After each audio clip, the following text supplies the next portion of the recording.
Good morning. Kiko's Free Thinkers Forum is here again. We're at episode 19, beautiful people. I'm joined by a guest that's already been on, Ramón Muñiz Sarmiento. We had some technological issues, but we've since ironed those out perfectly. We figured out the right format. StreamYard is our best friend right now. And Mhm. so Ramon has been gracious enough to join us back again. He obtained his PhD at Florida International University, I think in Hispanic Studies. Yes. And he has been the author of several books.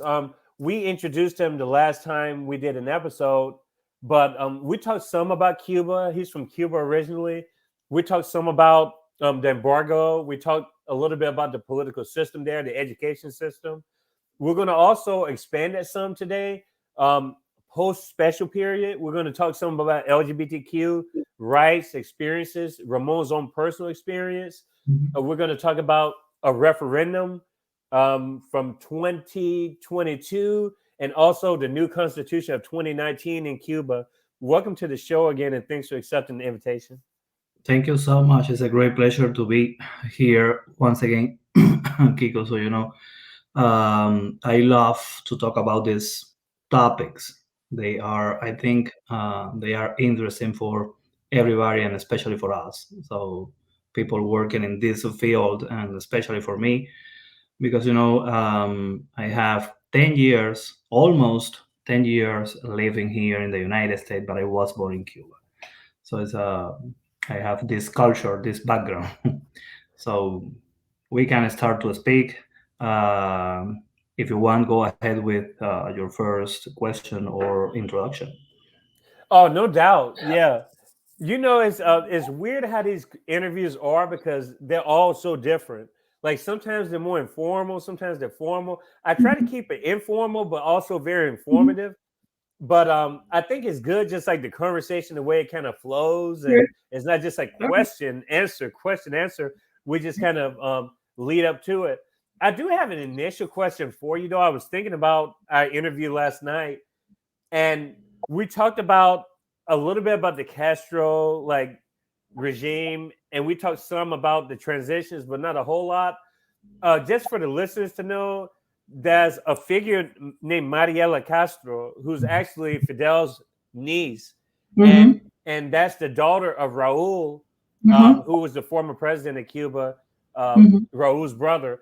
Mm-hmm. What is your perception of Mariela Castro as far as her presence in the country, and do you think that she can be given credit for changing the minds of the new Cuban generation when it comes to LGBTQ awareness, rights? Well, I think so. Aside politics, so because anyway, she is part of this family in Cuba. But in the past and currently, she's in charge of this Center for Sexual Education, and she frequently she frequently give tours around the country, around the island, so to speak about these issues. And I think this is important because, as you said, this raise awareness about these issues. And we belong to a very patriarchal and masculine society in Cuba, and these topics are so important, especially for those people who belong to this community, LGBT community. So, because I was no part of the LGBT community when I was living in Cuba, but I knew friends. I had friends who were facing problems with society and in family. And in my times, this was a better because during the 70s, as you know, it was harder to belong to this community, LGBT community, unfortunately. Right now is different, and as you mentioned first, last year they had in Cuba a referendum about these rights for these people, so they can be married right now. So express their love. I have been seeing pictures in Facebook, in social media with this marriage, and I think this is important because it's the first step. You know, this is not the first time where when they have this kind of conversation with the population.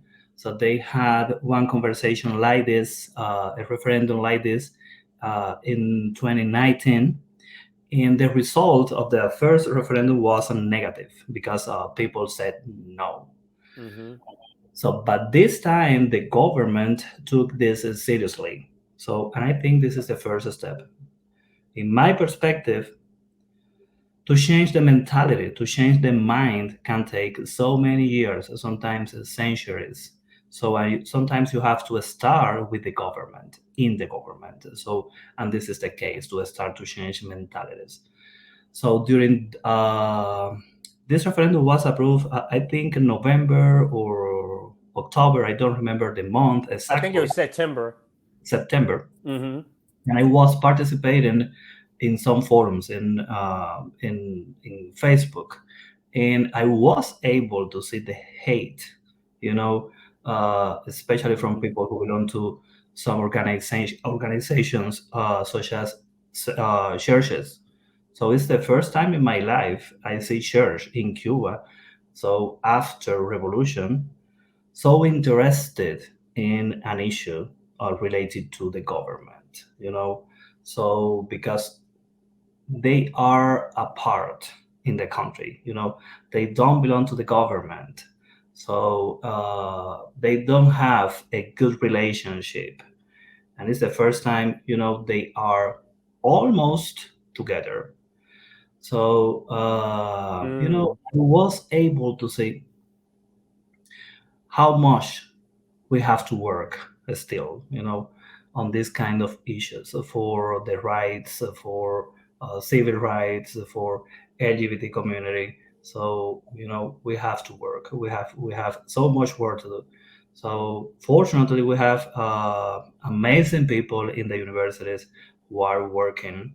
So I was able to be in contact again with some of my co-workers in the university in Cuba, students, friends who were involved in this process, and showing support to LGBT community.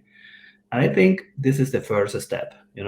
I think the situation is getting better right now, is improving, and at the same time, I want to add something.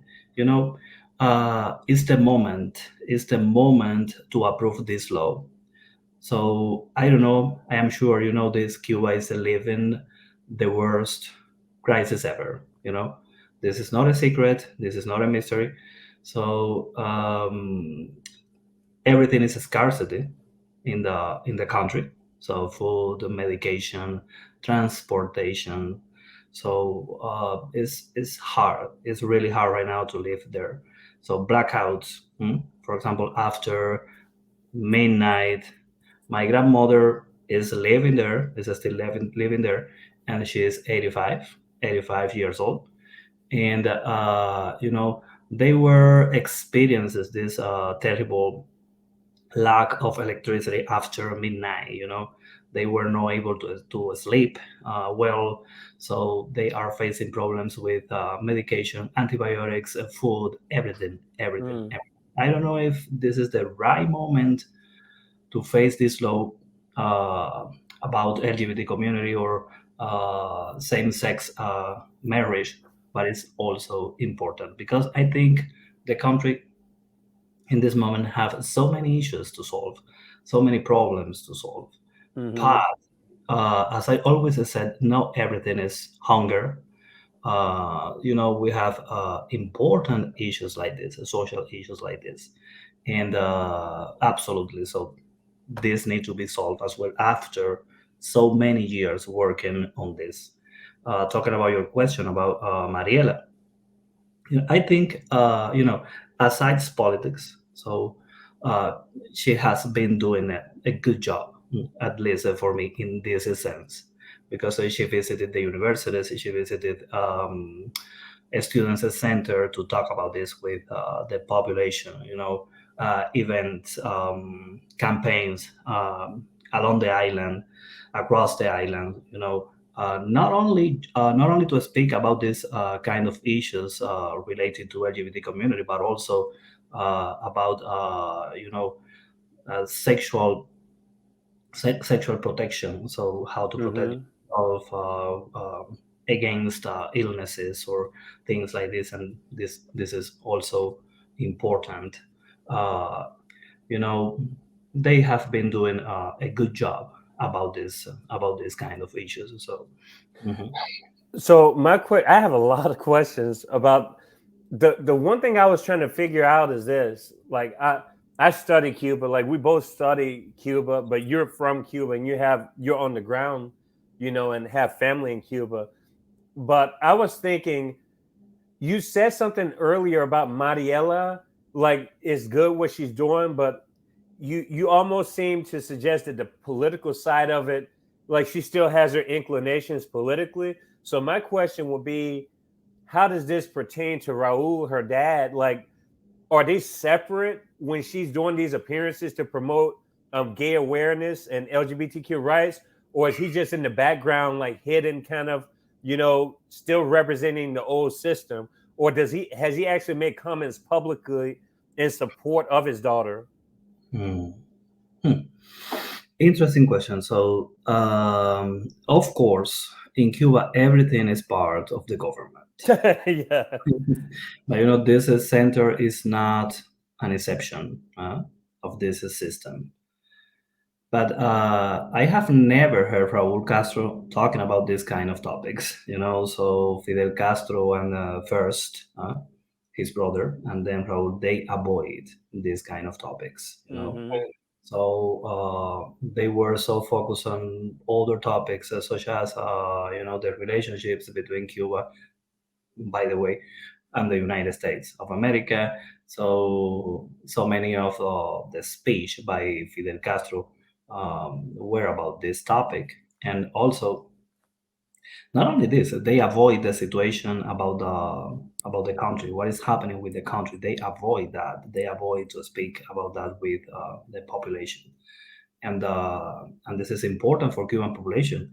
So because when you are the president of a country, you have to speak with your people about the country, and they avoid that. So um, mainly Fidel Castro, because Raúl, he was, he was more open. He was more open to speak with people about these topics, to address these topics in his speech. So Mariela is working inside the government, but so as I said, I have never heard Raúl Castro talking about this kind of topics, LGBT community or gay community. I think she has this agenda. So as a part of a new generation, uh, and uh, and in this sense, I think she deserves respect. Because anyway, she is working outside the government. I think at least in this sense. But anyway, she is part of the government. She is part of the family, and she has expressed opinion in favor of revolution. So she agreed with the system. So apparently, so because we don't know, so we don't have the real information about these topics. I think uh, we have so many stories, legends about these people in the government, in the Castro family, but we don't know actually. So because everything is a mystery with them, you It know. sounds a lot like here. Like Yeah. no one knows. It's like the government always has their own plans, No, no, and no. just the citizens are just doing. They're Mhm. basically following the rules of the government. They don't know what's really going on because they're basing everything on what the government is telling them. But Yeah. I noticed a lot of sentiment here because we live in a different political system here.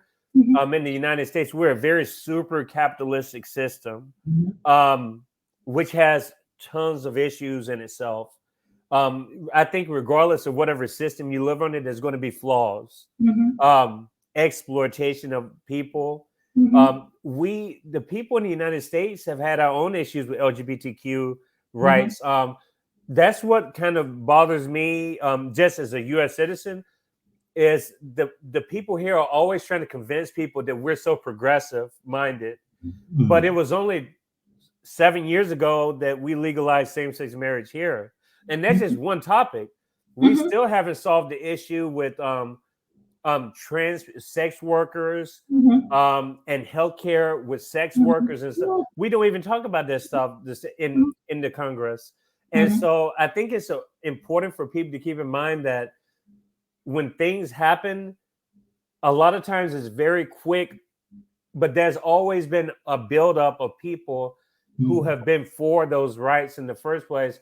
I think the way the media portrays Cuba is that it's just a completely, like, the people are very, like, close-minded, but it's not like that at all. I think it just depends on who you talk to. I mean, you Mhm. have conservative sectors there and you have liberal sectors and different types of people, but they lump the people there based on the way the government is set up. And I Mhm. think that's very unfair to, Mhm. make a comparison like that. It's a different political system, but people, I mean, trans people have healthcare in Cuba. They Mhm. don't have healthcare here. Like, no Mhm. one in this country has universal healthcare yet. And Mhm. so I think it's important to recognize those nuances. I Yeah. did I did have something about I was losing my train of thought. I had a question about um it wasn't Mariella. It wasn't necessarily gay rights. It was more so there was a lot more to the Constitution of 2019 that was included besides raising awareness of gay rights. There was an inclusion of private property Mhm. being legal, and also um, being able to invest. Like, I've never heard of Mhm. this before. It sounds like they're trying to become more socialistic and not so much communism. Do you notice Mhm. that? Have they been making those messages in the government like that? As I said, so she is part of a new generation. So, and I think they are looking for ways to save the country. They need to do it, So they need to do it. They have to do it. This is an obligation because everything right now is bad, in the country. Everything is working, it's terrible. So, for example, I have 2 years out of Cuba. So the last time I was there, it was during 2018 or 19. So I have some years out of the country. And, I am not in love with the idea to travel again. So, Yeah. because, everything is so bad. There is food, transportation, electricity, everything. So people coming here, we have received so many people from Cuba in the last year in the borderline of the country, and they don't have here the same privilege as before, you know so they are facing problems to get the green card, to get the permit to work, things like this. uh, so I think in Cuba, so the government is right now looking for solutions. So this is so which is so hard to find. So with this social system, with this political system, so I think so this is impossible under the current conditions. So they need to open the country. So they need to have a different perspective about economy. So I am Cuban, and I don't know how the currency, the money, the market is working there. I don't know. I don't have that information. I don't understand that information. But talking about what you said, I think things in the country are starting to change. With internet connection, with information. So it is not possible to hide the truth anymore. Hmm. So it is not possible in this moment to hide what is happening in the rest of the world. And this has been the other day. I was watching a documentary, and an historian, a professor, she was talking about this. So these kind of systems, they leave hiding the information from people, and this is no possible anymore in Cuba because when I came here, I didn't know how to use Facebook, how to use YouTube, uh, how to use email. So we have a closed system inside of the university where I was working in Santiago de Cuba. And right now, this is impossible. People have access to the information. They are reading, they are watching videos about what is happening in the world, in the rest of the world. Mm-hmm. And I think the government has the obligation, to look for ways to solve this situation, at least to relieve this situation. And this is what they are doing in this moment. I don't know. I don't know what will be the result because we have different opinions. We have controversial opinions inside the country. So intellectual people, writers, artists, sometimes they are in favor of the government because they receive benefits, and at the same time they are the smartest people in the country, so they have the obligation also, to look for ways to look for solutions for the people. And sometimes they are in silent, they don't say the truth. They support the government because they receive benefits, Mm-hmm. and this is concerning for me.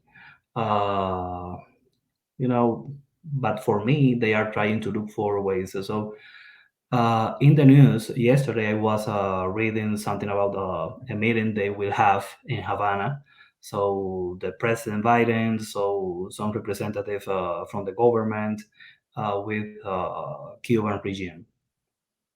I don't know what is the reason for this meeting, but this rise the controversial points, the controversial opinions, mainly in Miami, mainly in mostly in Florida. So uh, Mm. and also we have this new law right now approved by the president for Nicaragua, Haiti, and Cuba, and Venezuela.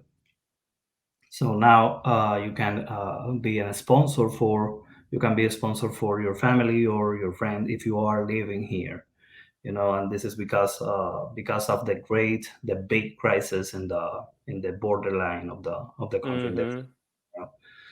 So I think this is another option. I don't know if this will be a good option for the United States and also for the countries, for Cuba, not for the United States, because we receive here so many people, and this is important.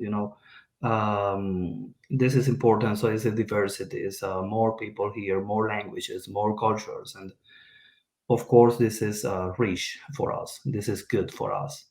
But for those countries, people are leaving those countries, where they born. So I left my country as well, and what happened? So what is the future of this country if all these people leave the country? Mm-hmm. uh, where uh, where we are going to find the solutions for the countries when people are leaving the countries behind. So I have received so many requests, not so many, but some of them from family members and for friends. Oh, can you be my sponsor? Can you be my sponsor? Mm-hmm. No. So through Facebook, through social media, people looking for me and sending messages. Interesting. They want to come here. They want to come here to work because they are behind. They So they want to get the American dream. So people believe in that still nowadays. And this is concerning because even when we have so much information about the real world, so we have these kind of opinions, we have this kind of belief, huh? So they are looking for the American dream in 21st century.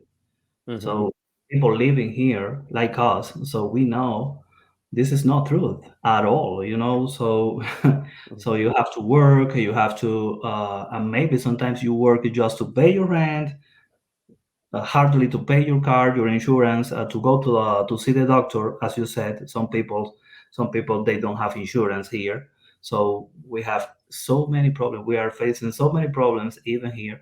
So this is not the American dream, and you know, we have this new law, this new politics to bring people here. So Mm-hmm. you know, I'm wondering what is going to happen, what is going to happen with this, you know. So at the same time, this is now a family issue. This is an issue for friends, you know.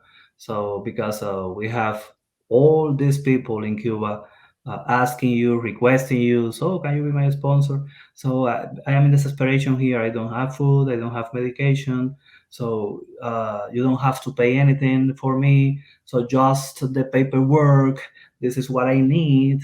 So when I was there, when I get there, you know, I will find my own job. And you know, they don't know English, they only speak Spanish, so sometimes they are not prepared.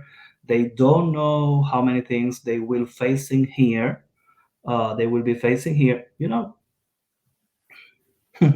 It's a complex situation, you know.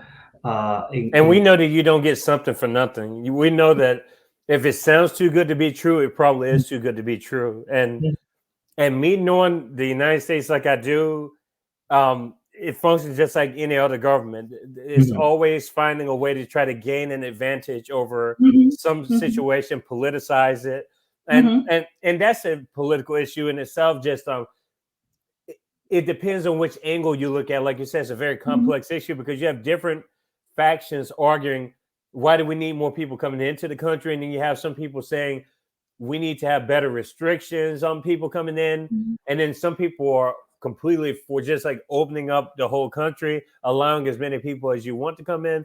And but every country faces this. It's not a Yep. U.S. issue, but they make it seem like it's such a issue that's only pinpointed to the United States. But I think in our conversation, people will realize that even though a lot of the stuff you talked about in the first interview was pretty mind-boggling for a lot of my audience, because they were saying, I got a lot of comments saying what Ramon was describing is crazy. I can't believe that people in Cuba don't have the internet, university professors and stuff. But at the same time, they also acknowledge that there's a lot that we have in common too. And so that's Mhm. the reason why we have to talk to each other, and Mhm. and that's why we need different perspectives instead of Mhm. listening to what you know our government is telling us. Maybe the people need to meet with the people and see what they're actually talking about. Mhm. And speaking to that point about people, um, I want to go back to a comment you made earlier about, you said something about in Cuba, like being a gay person. How was that in Cuba? Like, as far as like your actual experience in Cuba and your friends and the people that you hung out with, like how were some of those experiences? What would be some examples of the attitudes and treatments towards people in the community? Yes, absolutely. So, you know, depending on the family, you know, where the people were born. So, you know, I was interacting in a different world when I was living in Cuba.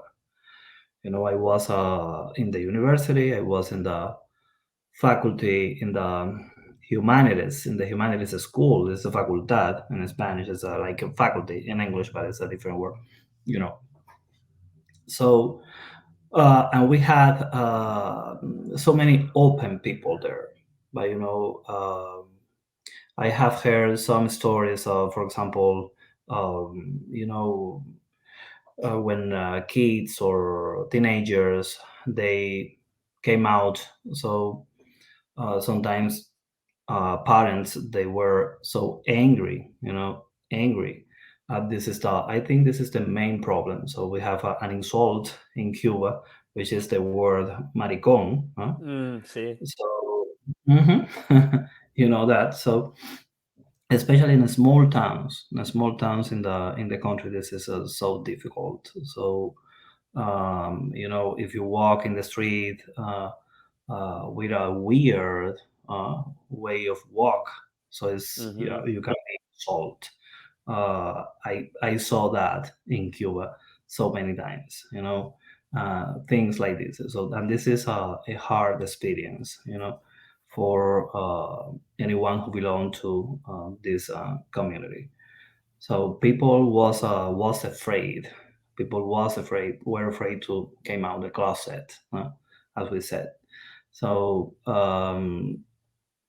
but in my world was in my experience was different because I had so many friends with acceptation from their families. Mm-hmm.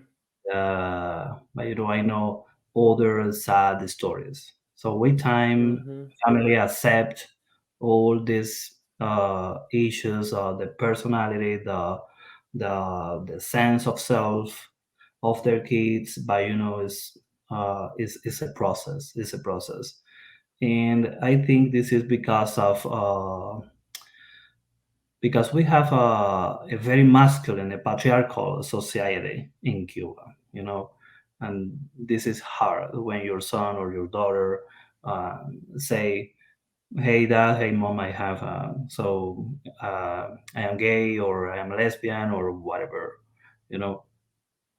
Uh, I don't know how is the situation right now, what is happening, but in my experience in that moment it was hard, it's still hard, mainly because in Cuba, families share the same house. So you Mm-hmm. don't have the possibility to move sometimes or to live in a different house. So sometimes it's the only house you have to live, and you don't have the possibility to move with other friends. You don't have the possibility to rent your own apartment, even though when you are working and you have to share the home with your family. And sometimes they have problems because of this, real Mm-hmm. because of this. So I have had these issues in my family, not with me, but with other family members. Mm-hmm. And I know this kind of situations, this environment, this toxic environments, and this is because of the influence of society, social media. Mm-hmm. So, education in Cuba, the masculinity, so masculine. So you have to be macho. You have to be macho. So this is the word. You have to be macho. So what does this mean? What does this mean? So many years ago, you are supposed to drink. So you were supposed to drink. You were supposed to drink. You were supposed to. Your education was under violence. So because of violence expressed the Mm-hmm. masculine part of your personality. You know, so these kind of things. So we saw these kind of things in Cuba. You have to be strong. Uh, you have to do a work for men.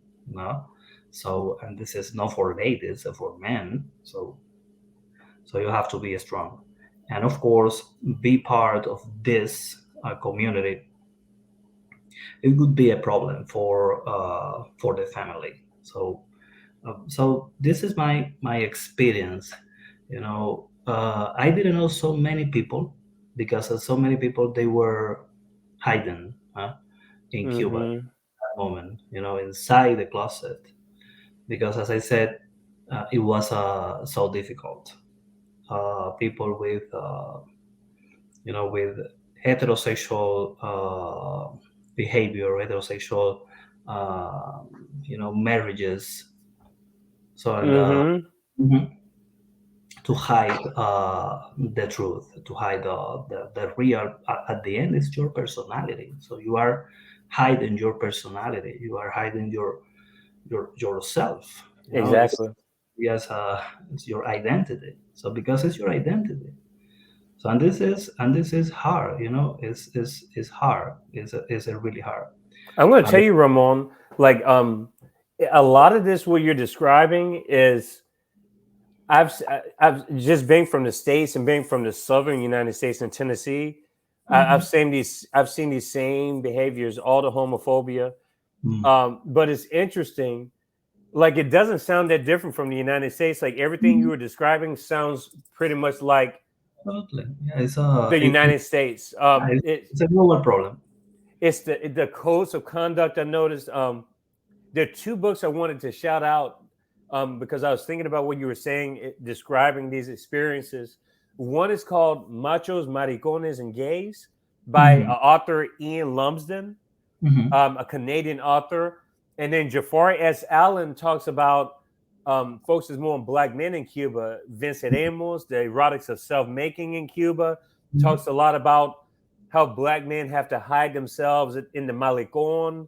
You kind of like you meet up with people that are gay at the Malecon, which is Hmm. the seawall that's in La Habana for the audience Hmm. that doesn't know what that is.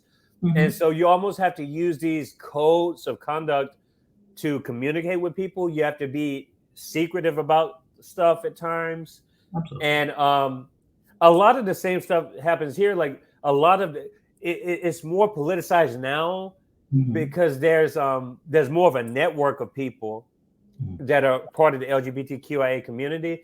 But even if you examine that community here, it's very much a white masculine presence Hmm.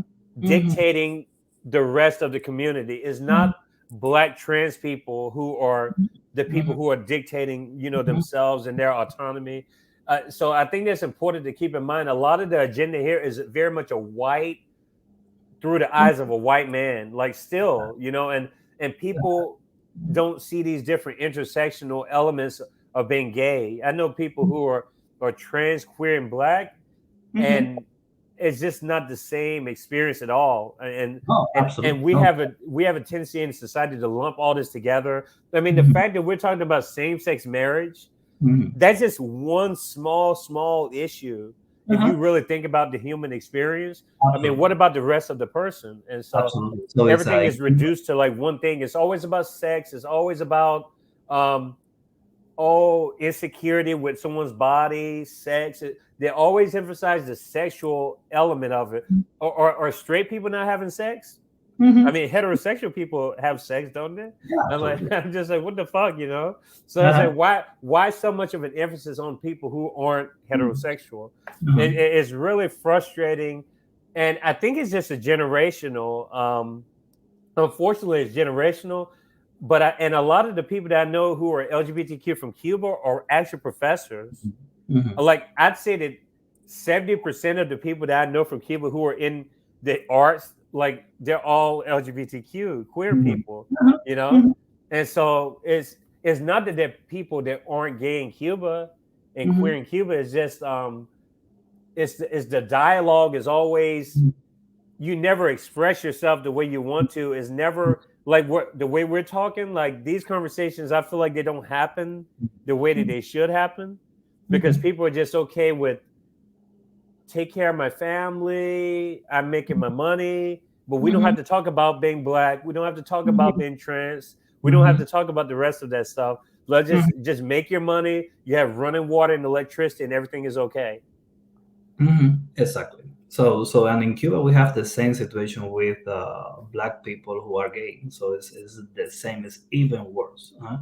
It's Hmm. even worse. It's a, because the idea about black people, so they have to be about men, so they have to be stronger than white. So and this is uh, and this is more complex because you have racial issues plus sexual issues. So Hmm. the stereotype is different. So what is expected from black and white is different even in Cuba. Even in Cuba, we have this problem as well. I know. What are you saying? So about this is more complex. Absolutely, absolutely. So this is not just sex. It's not just the same marriage, sex, or no. This issue is more complex. Absolutely. So I agree with you.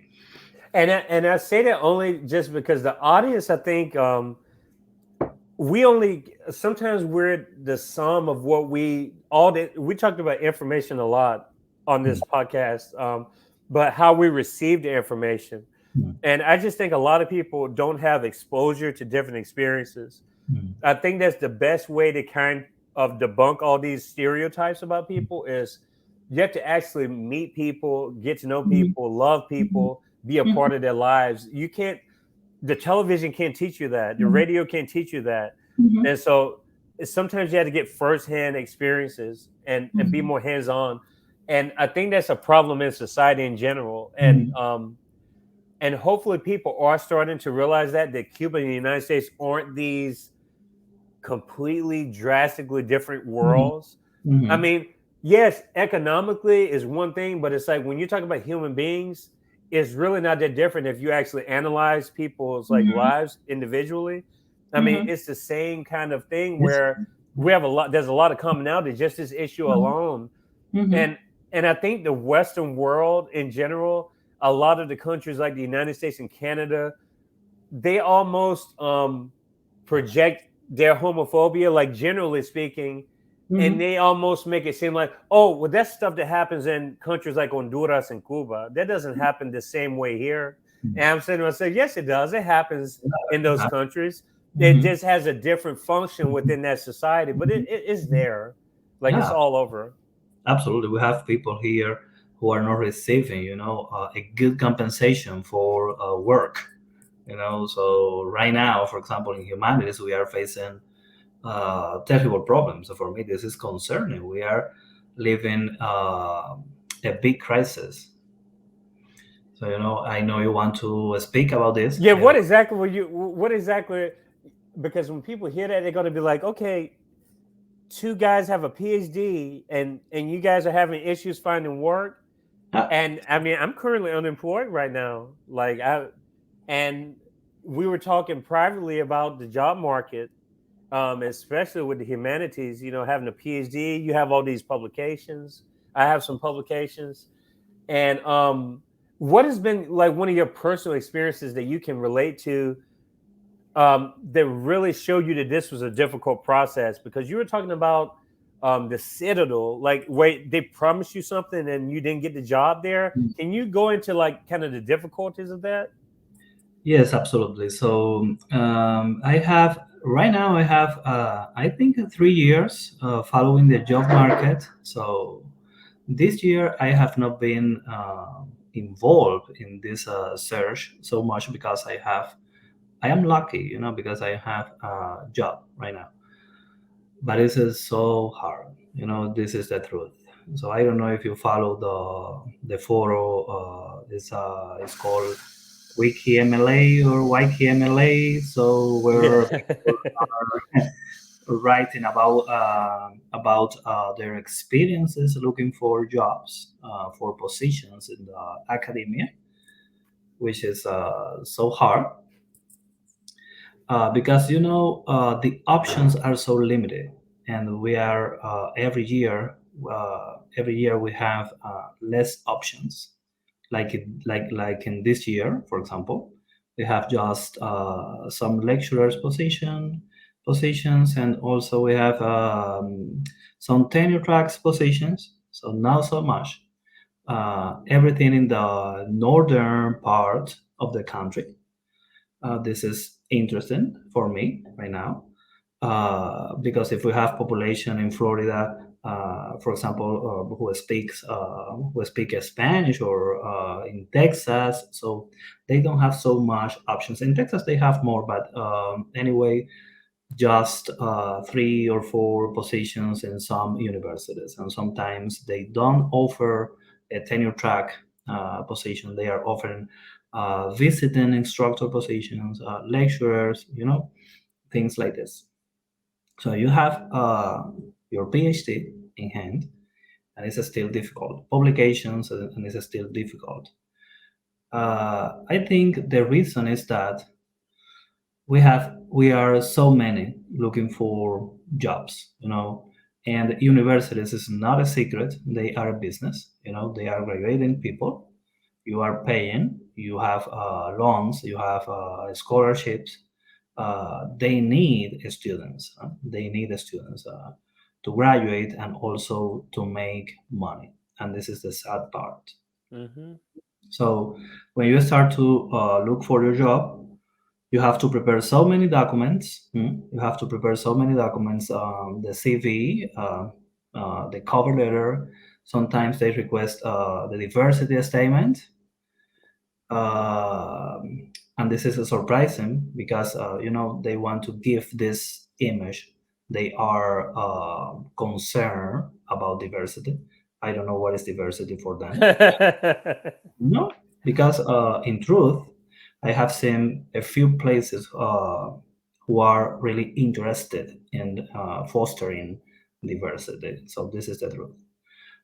My job right now, I think we have a great job on this, in this college, because in OCTC we are working on that seriously, because I have participated in committees to hire people, and we are working on that seriously.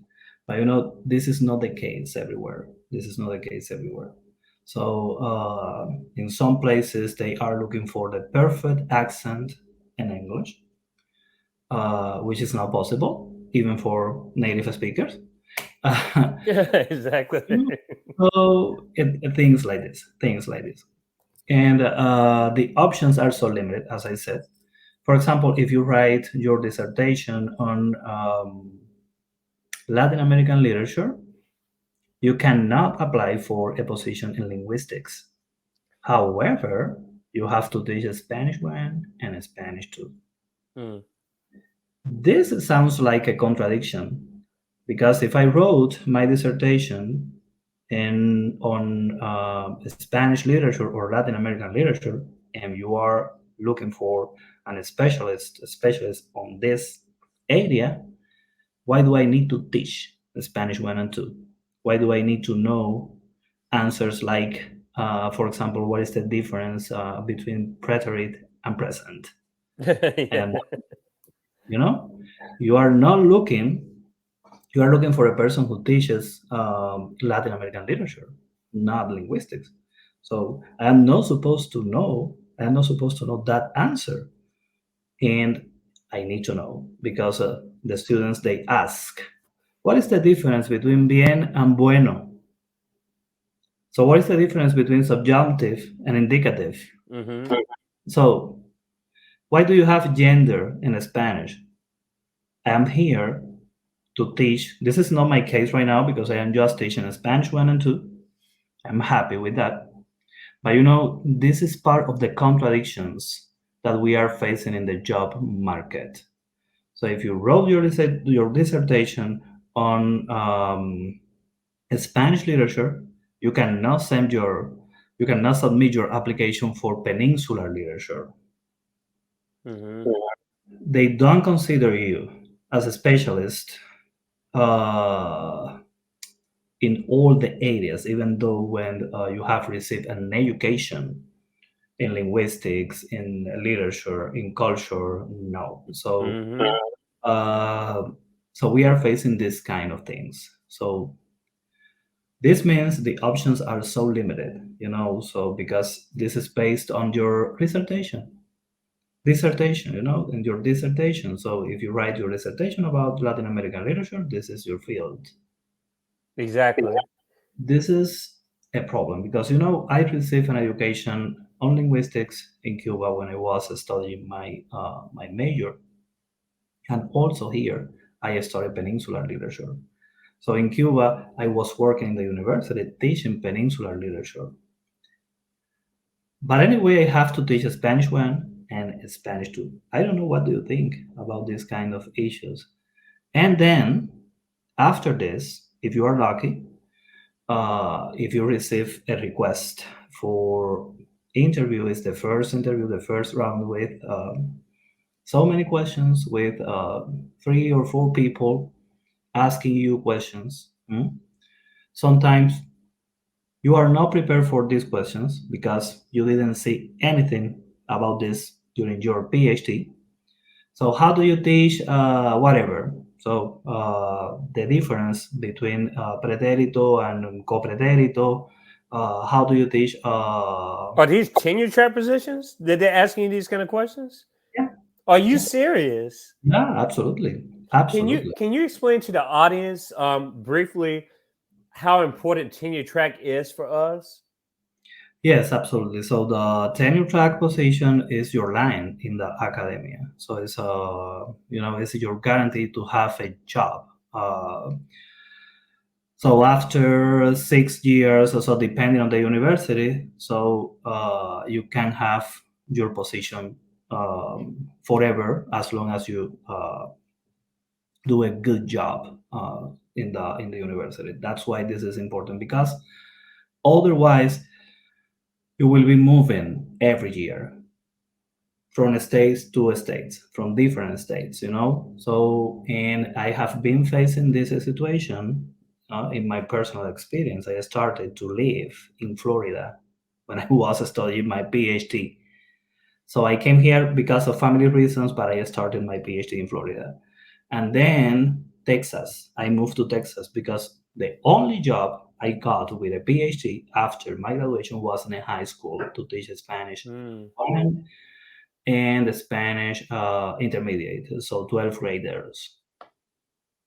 Then I am here, so in Kentucky, working for OCTC and also for the University of Evansville, teaching a Spanish one and a Spanish two, so 100 level, you know. So Uh, otherwise, as I said, you have to move every year, each year. So in a visiting position, maybe for a year, or a lecture position, maybe for 2 or 3 years, but you don't have, you don't have your, if you don't have your tenure track, you don't have your job, you don't have the position forever. So you are required to move every year. So this is the important part of this. There's there's some concerning elements too. You were mentioning earlier about this diversity agenda that they come up with, and they make you write a diversity statement.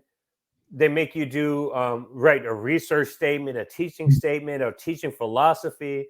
Like there's so many different things. Like when we send out packets in for people to apply for jobs, it's not just a CV or a resume. It's Mm. we have to basically do like all types of stuff that Mhm. a lot of regular professions don't even require. And Mhm. like you said, the interview process, I haven't gotten to that yet because I haven't really been applying. But I noticed that when I was going in the program at UT Knoxville, people were telling me, Kiko, and I'm not even lying, I'm not going to out people's names, but there were so many people coming up to me, Kiko, it's going to be easy for you to get a job. And I was just thinking to myself, and I'm like, they were implying because I was a black person that it was going Mm. to be easier for me to get a job because I'm black, and they needed Mhm. more black faculty, which is bullshit. And Mhm. then I figured that I would come up with this strategy. Let me write my dissertation in English and cover three language groups. So because I do Haiti, Brazil, Dominican Mhm. Republic, Puerto Mhm. Rico, and Cuba. Like I do so much shit, it's like I forget what. But Mhm. I was going to ask you about your dissertation. Didn't you do Spain and Cuba? Mhm. No, so I wrote about the Southern, Chile, Argentina, and Uruguay. Okay, so you did Argentina and Uruguay, the Cono Sur. Yeah, Cono Sur, Southern, yes, But Southern. you have experience in Peninsula literature too. Yes, I have experience in peninsular literature because I was teaching in Cuba for 2 years after my graduation. So even before I taught peninsular literature 4 years, from Middle Ages to 21st century. So I know the evolution, the writers, the authors of the main literary works written in Spain, and even with this knowledge, you know, I am not considered for this kind of positions because I wrote my dissertation on Latin American literature. Hmm. And you bring up a serious issue. And so I'm wondering, is that an advantage or a disadvantage having both bases covered? You have Spain covered and you have Latin America covered. Hmm. And I'm starting to wonder, is that a good thing or a bad thing? Okay, Kiko has publications on Panama, Brazil, Cuba. Is that too much versatility? Or do I need to be boxed in to just a Caribbean specialist? Or because I don't do that when I apply, I do Latin America and Caribbean specialist. I don't do just Caribbean because I don't want to be lumped in as just, oh, this guy does Cuba and Puerto Rico. And I don't know, it's a problem, right? Kiko. I don't know. So it's. I think sometimes this is an issue of luck. Um, because to be honest, I don't know what they are expecting from you. So you have these all these questions in the first interview, and then you have a second interview. Is different because everywhere is different. In all these universities, they have a different system to interview the candidates. Um, for example, sometimes in the second part, in the second round, you have to present a syllabus and explain the syllabus. What is the reason to select the literary works or things like this, to Mhm. explain your syllabus, your topics, your classes, your methodology. And Oh sometimes gosh. you have to travel to the campus to have the interview with the dean, with the chair, with the head of the department, or with the rest of the faculties who have a tenure in that department. Everywhere is different. And after all this work, you can receive an email after 3 weeks, by the way, saying, no. So we have selected another candidate who have accepted the offer. Things like this. So it's not so simple. And sometimes after the first interview, you have to wait 1 month to receive a negative answer, and this is disrespectful, because I think they need to have a plan before interview candidates, because I don't have problems with no. I don't have problem with a negative answer because I know we are so many. We are so many people looking for a job, for a position at the university. I don't have problem with a negative answer, actually, but it's the way, you know, it's the way of the process. It's the Yeah, the process. time consumption. Like you Process. could be doing something else. I mean, you could be looking for another job while Yes. there you're waiting for a decision at the job that you think you have. And I wanted you to, like, before we leave the interview, I wanted you to kind of tell the audience about what happened to you in the Citadel. That's in South Carolina, right? Like, didn't Yes. they promise you a job there? Not exactly, but the phrases and the expressions in that interview were not correct. So almost promise. At the end of the day, so I had a stressful day there, as I said. So these kind of interviews, they are so stressful because just in a day, I had to teach a class. I had an interview with the dean. I had a lunch with the head of the department, and I had a campus tour. I had a breakfast, and at the end, I had an interview with all the faculties of the department. We were in COVID in that moment. You know, I had to travel there. I took two planes, two flights to get there. And at the end of the day, so one person there, she told me, so you have to think this very well because this is an important decision. You have to move here, and you are living in Orlando, Florida. So this is an important decision for your life. But here you will have the love of your students. You will have this and have that, and what else? So they talk about housing plans inside campus, so you can So request. they're already giving you the impression that you got the job almost. Yes, absolutely. Yeah. So and also they had two positions. They had two positions, in that college, and she told me. So as I said, you have to think this very well because you have to move here. It's an important decision for your life. These kind of things. So you can request, at least in your first year, a housing plan here inside the campus. Then the second year, you can move outside the campus. So I said to myself, I have this job. You know, Hmm. this was disappointing at the end. When after 3 weeks, I received the answer saying no.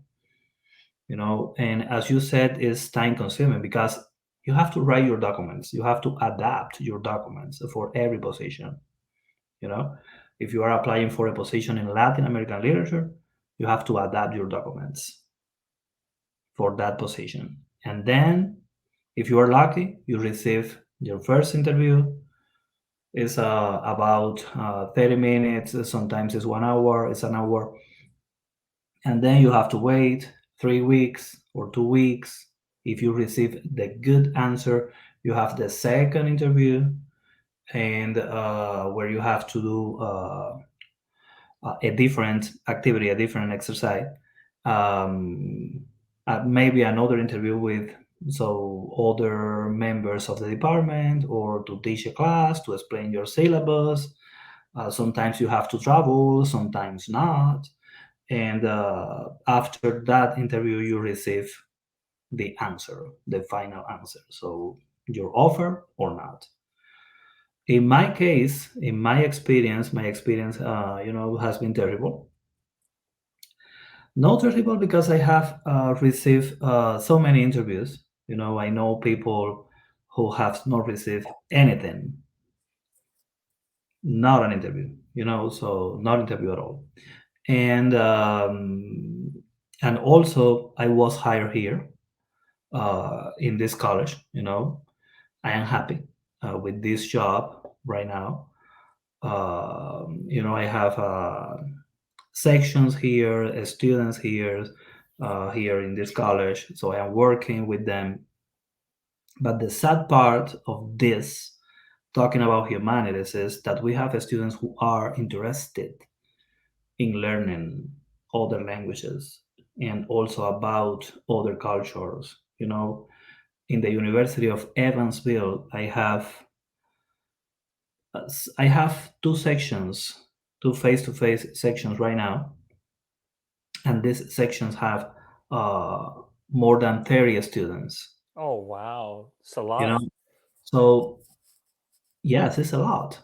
But some of them, most of them, they are interested in learning Spanish. So they are learning about this culture, Hispanic culture. So learning about the countries, the continent. Why do I speak Spanish, for example, in Latin America? They didn't know that. Some of them, they don't know that. They don't know geography. Sometimes they believe that the only country that speaks Spanish is Mexico. Oh yeah. Hmm? And all the countries below the United States are called Mexico, which is terrible. Things like this. And they are learning about the culture and about the language. They are understanding the importance of learning another language, a different language. So because the world is diverse, so it's more than English, it's more than Spanish. We have a world beyond the United States, beyond Cuba, beyond Spain, you know and they are understanding this part. So I think this is my goal in my classes. This is my mission. It's And not just about language instruction. no, no, It's definitely not. is is is diversity. Is to understand the diversity of the world, So we have more people everywhere, and everything in the universities for humanities is every day is to cut the budget. We don't have a budget for humanities. They don't pay attention to these classes, Mhm. you know. So, and this is concerning. And I have this conversation with some of my students because not everything is technology, not everything is economy. And some of them come to me and say, "Hey, professor, I like music. I like music. I like art. I like philosophy. And we can't find this kind of classes, you know." And sometimes they are teaching useless classes, Exactly.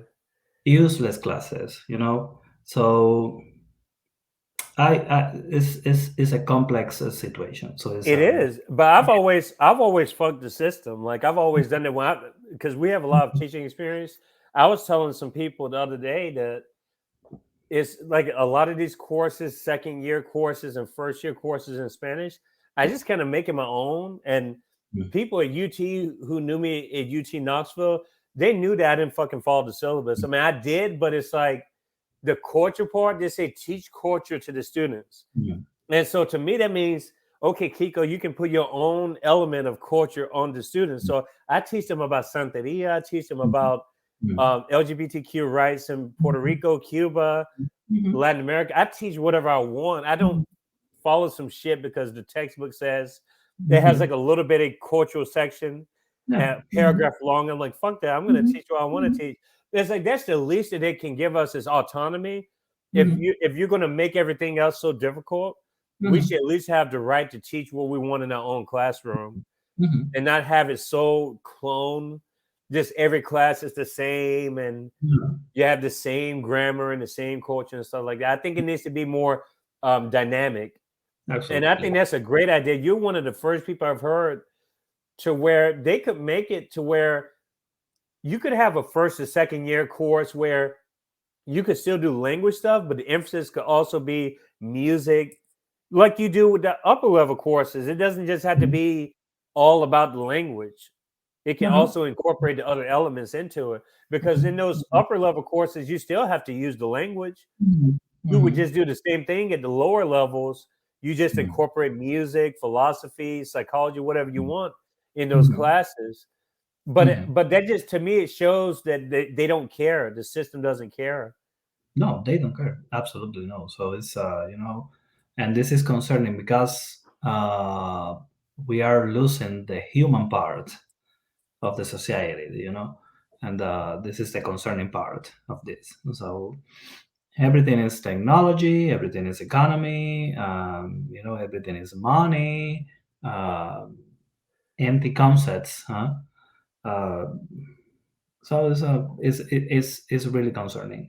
Humanities, we are facing a terrible crisis, So you have to see this photo, wiki MLA, where people are writing in desperation for a job, looking for a job. So it's amazing. It's amazing. It's and as I said, we have so many students who are interested, and you are mentioning an important part, culture inside the language classes. So last semester I had an activity with them, so they had to prepare a video to show the cultural part, and they love to learn. They love these videos, because they gave them the opportunity to learn about, for example, Pedro Almodóvar, who is Pedro Almodóvar, or who was Juana de Ibarburo, or Alfonsina Storni, or Gabriela Mistral, or Oh, sí, sí, sí. yes, Violeta Parra. I use my research uh, for those projects, and at the end they had a free project where they had to explain what they have learned in my classes, about the Spanish culture, about the Spanish language. And this was surprising for me. because they didn't know all these people. For example, Carlos Páez Vilaró. Carlos Páez Vilaró, he was a painter from Uruguay. So many people know this artwork when they visit Uruguay. You know, unfortunately, because it's an amazing. He was an amazing artist in Uruguay, very popular. So he built a house in front of the Atlantic Ocean using raw materials. Uh, to pay tribute to nature and sun, women. You know, and it is interesting, and you can share this information with your students to make your class more attractive, more interesting. For example, real world task in your class is also important. Spanish for business, for health. The other day I was in the, and this is a shame, because I was in the hospital, and I was it with a nurse there, you know, and she asked me, "Oh, where are you from?" I said, "I am from Cuba." You know the question this lady asked to me? What is Well, Cuba? she said, "Where is Cuba? What the fuck?"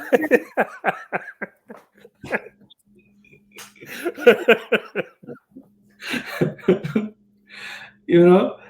So I said, You're in Kentucky, though, right?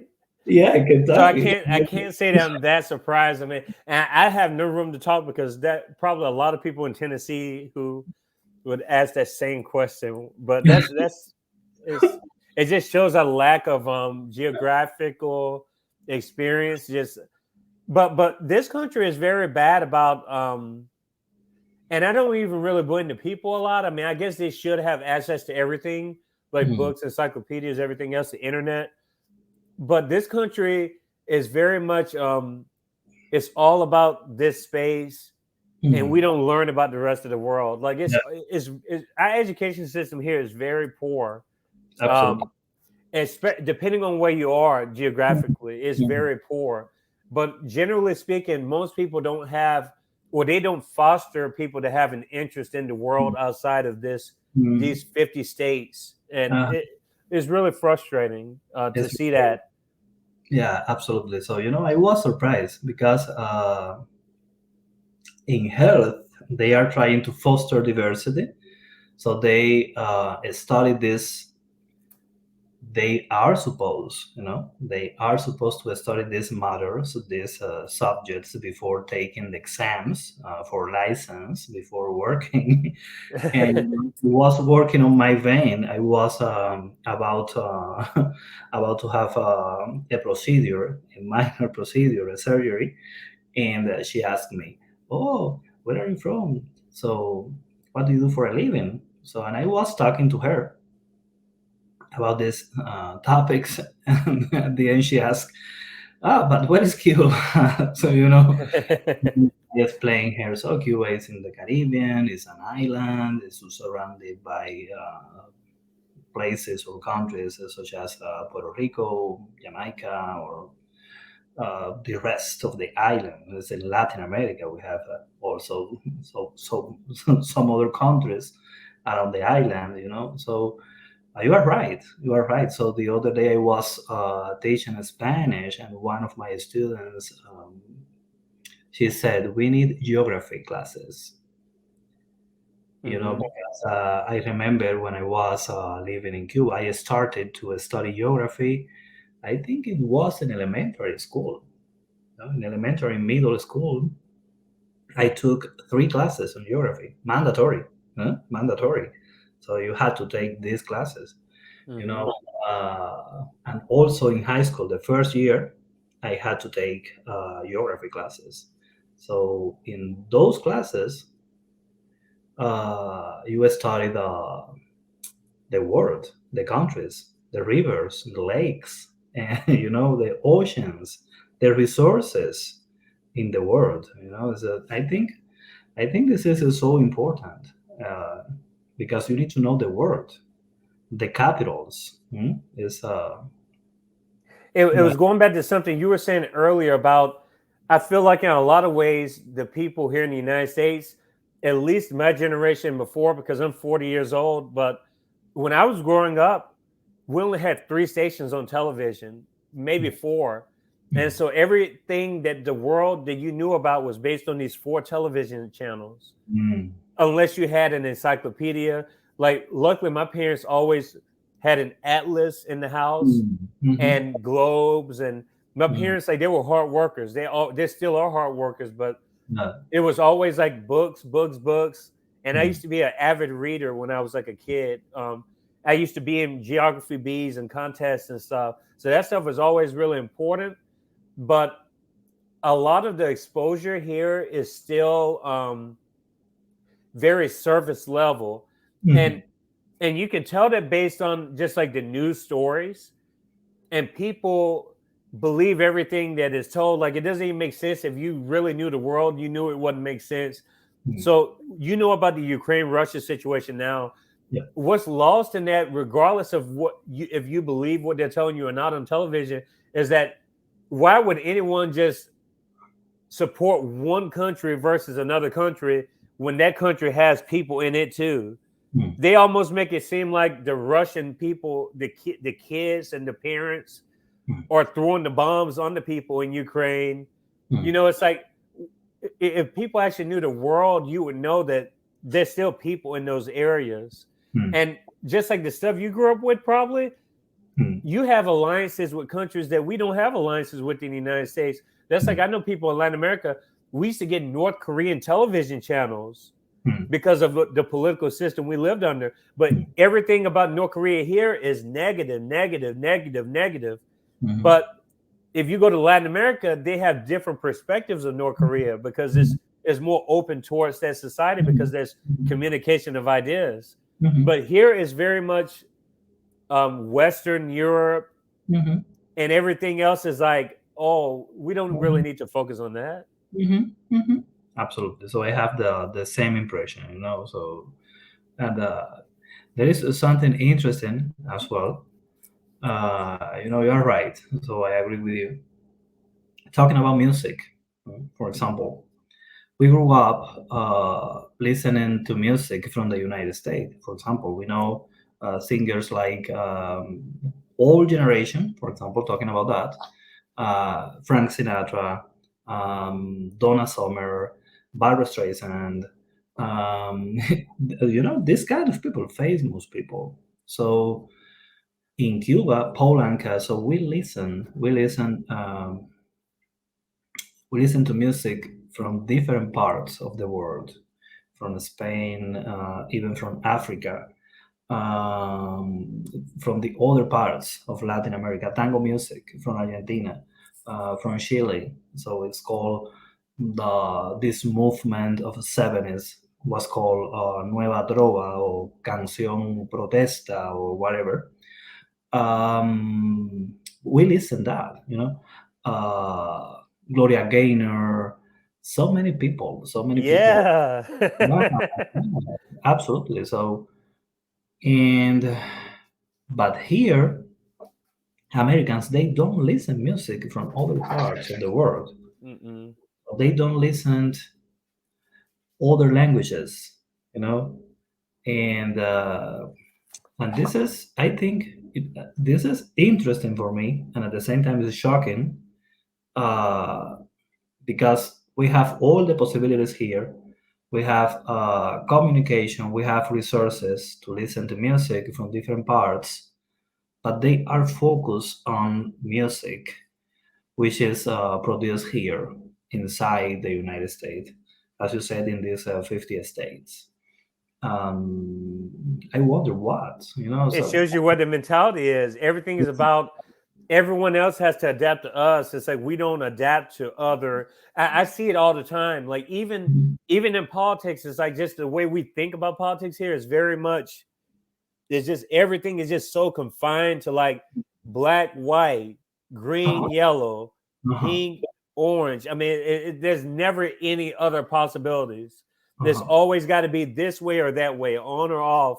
And I'm like, that's not how the world functions. If you really think about it, we should be more complex than two options, Mhm. And Absolutely. it's really frustrating to see that. But um, I think that's why it's important. That's what makes our job so special too, because we're able to actually go beyond the surface level a lot of times with our students, even not. And that Mhm. does there's no money or price tag that can satisfy that kind of Mhm. experience. And I Mhm. think that's why we do what we do because we actually love what we do. Mhm. Mhm. Absolutely. So because, for example, I remember in Cuba, so in the television, so when I was a kid, so we had just two TV channels. So national, of course. So they belong to the government, as right now it's the same situation. But we had the possibility to enjoy music and culture from different parts of the world. From Brazil, for example, I remember from Brazil, Caetano Veloso, Oh yes, Gal Gal, Costa. Gal Costa, Gal Costa. So she passed away. So I think 2 months ago or something like Yeah, this. That was sad. Gal Costa, Maria Betania, Ari Barroso. Georgia Bain. Exactly. So many people from Brazil, for example, from France, Charles Aznavour or Mathieu or Oh uh, shit. yeah. So and from the United States, absolutely. So Barbara Streisand, Frank Sinatra, Liza Minnelli, and so many names, and also movies from different parts of the world. And this is free, so you don't have to pay for this, you know. So we had different film programs in the television. The Sunday, so the movie for the Sunday, three movies in during the Saturday night.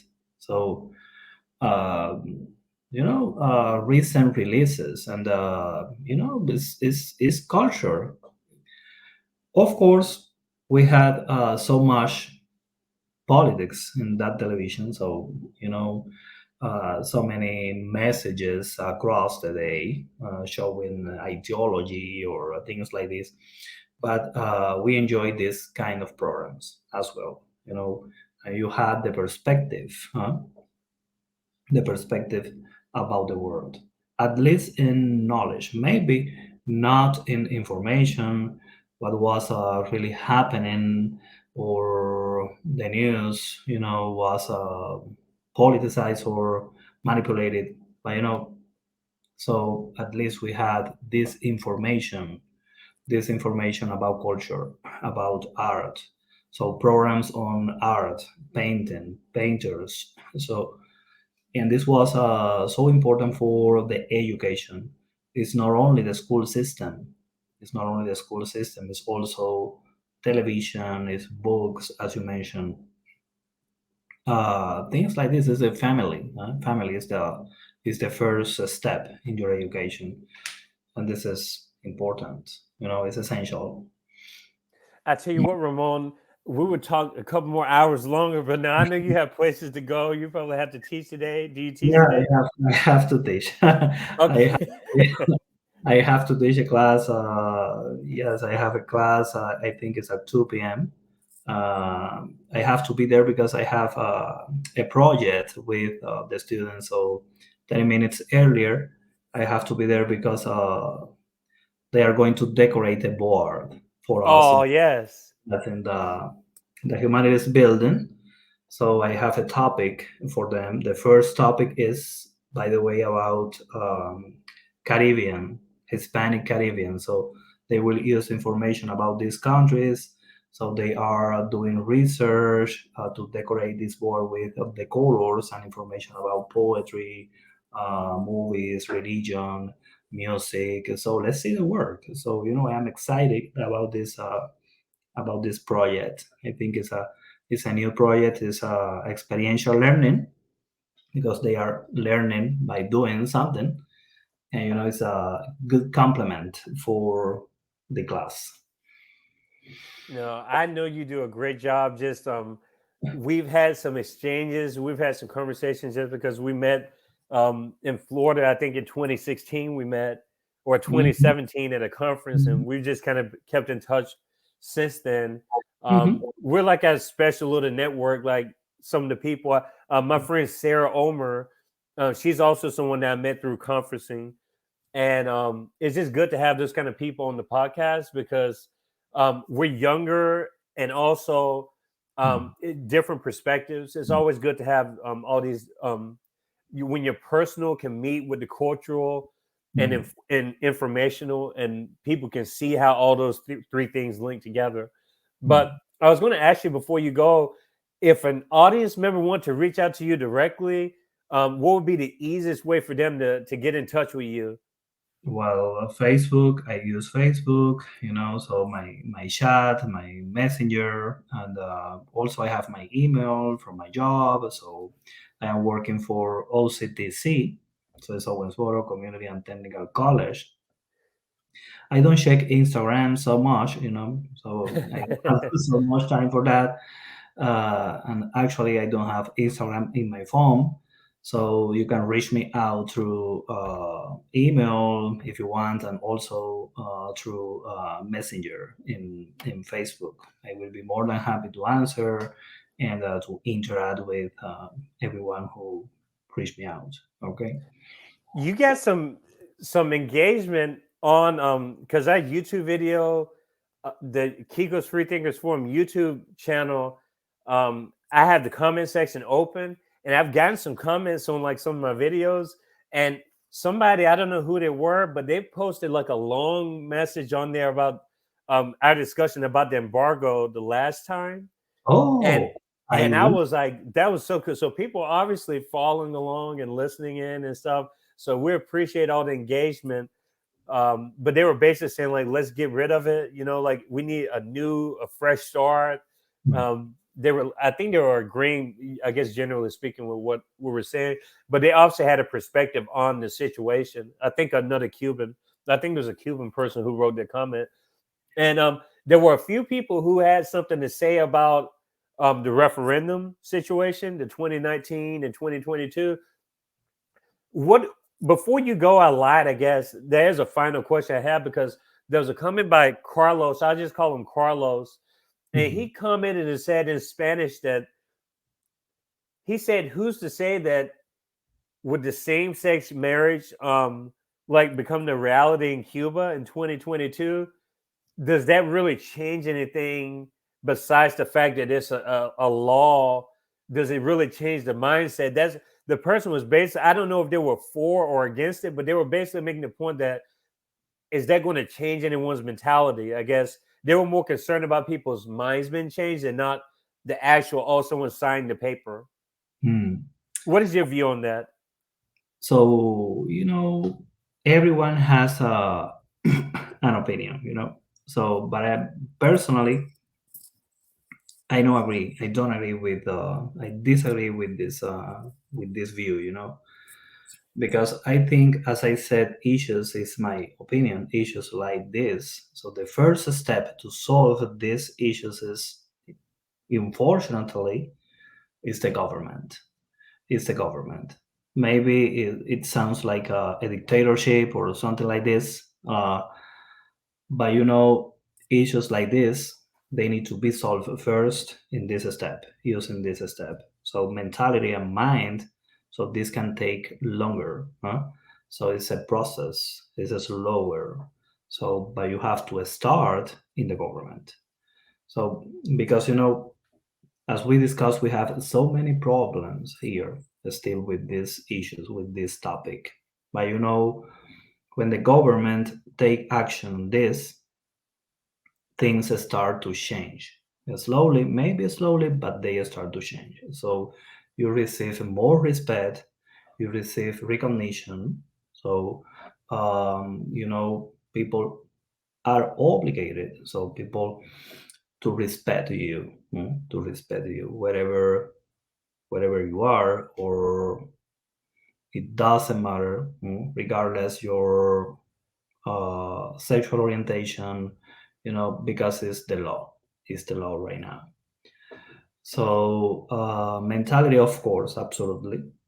Um, takes more time to change, but it can change. So with time, so step by step, a little by a little, people start to change. You know, because I am seeing this, I am watching this right now. So I have visited other countries like Argentina or Spain. I have been in Spain. You have been in Spain as well, I think. And do you remember Franco era? So how was Spain during that moment? And this situation changed a lot. Hmm. Right now, you can walk on the street in Madrid and you can see people. Is the same sex, is the same sex taking their hands. So couples with the same sex taking their hands or walking in the street, expressing love, expressing themselves. So things can change. So it's in the Franco era.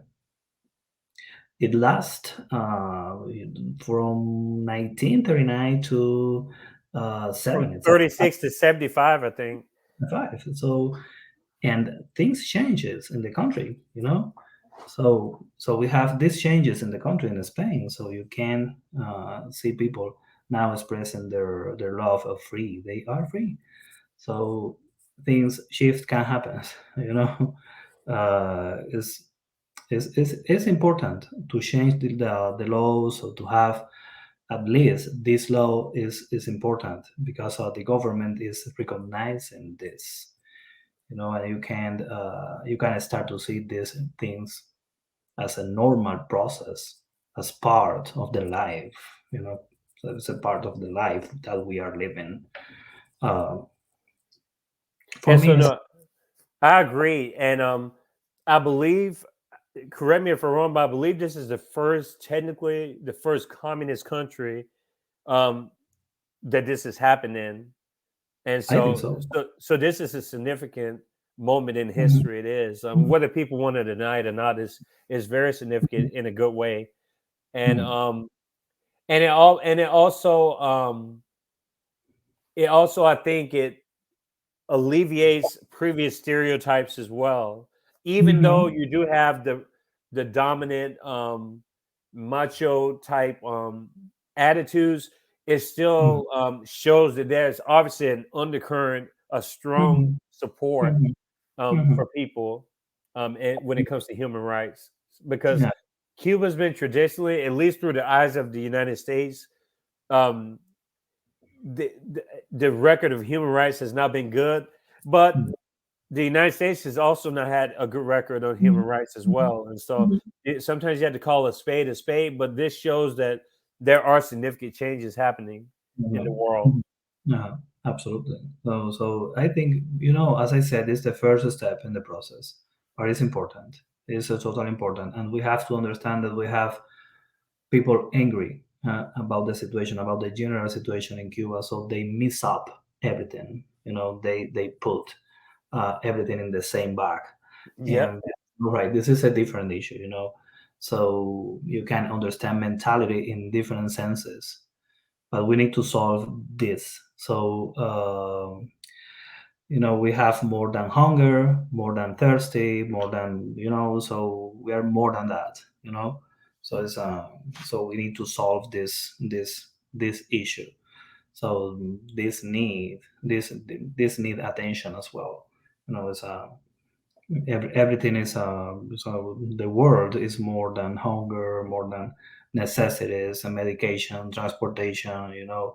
People deserve happiness. And this is 100%. part of happiness.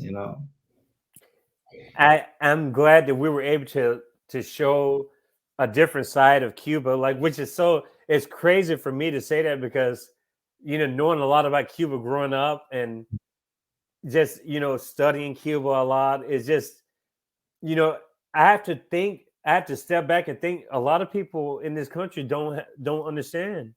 Mhm. They have their stereotypes and misconceptions about Cuba, and Mhm. so I'm glad that we were able to have a two-part interview Mhm. and maybe some people can go away thinking, okay, maybe Cuba is a little bit different than what I thought going into, Mhm. hearing this before. But Mhm. again, I appreciate you talking. We could talk forever, but we got to go, beautiful people. Um, Mhm.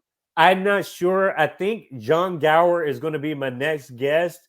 Okay. He's the host of Near Dark Radio podcast, Mhm. and we have about 15 more guests lined up. So it's going to be very busy. I'm booked all the way through April.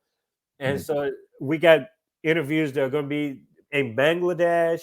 I think I Mhm. have one in Cameroon, one in Australia again. So there's a lot of activity going on with Kiko's Free Thinkers Forum. Share with your friends and family. Tell everyone all about it. Come in with an open mind. And I think there's something here for everybody to take away, whether it's politics or culture. Thanks again, Ramon, for joining me, and Thank have a great rest of your day. Thank you so much for having me here. It has been a great pleasure to discuss this kind of topics. I love these topics. I am so interested in this kind of conversations, especially with you. So it's and with your audience. So it's it has been a great pleasure for me. Yes, for sure. We have to do it again. I don't know how the seasons are set up now. This is technically season 2, and this is episode 19. So I'm pretty sure down the road for a third season, you all might hear from Ramon again. So, but anyway, good afternoon and goodbye, beautiful people. Talk to you all later. Thank you. Bye bye.